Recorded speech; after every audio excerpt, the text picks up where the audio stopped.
我现在所在的位置就是我们现在花站峡谷大桥猫道的最顶端，然后这里大概距离江面的位置就接近了800米。还记得第一次站在这里的时候是直接吓哭的状态，但是现在因为工作的需要，然后频繁的需要上来采集素材、收集我们的视频的时候，就慢慢的一点点在这个过程当中克服了这个恐惧。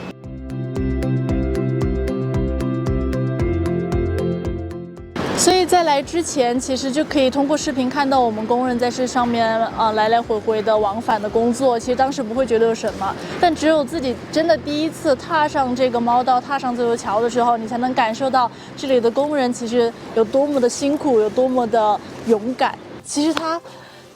不应该是用害怕来形容，就是你越上来，你会发现其实站在这么高的地方，然后它是一次非常珍贵的一段经历。那如果自己能成为其中的一部分人，其中的一个参建人员，其实是挺好的。从我到项目上来，可能钢横梁都还没有开始吊装，然后从只有1块到有2块，到1/3到50%，再到就是完成整个合拢，你就会发现，就是它真的像一个就是正在生长的巨龙一样。然后慢慢的变成它应该有的样子，就作为贵州交通建设人之一，就是会非常的震撼，也非常的自豪。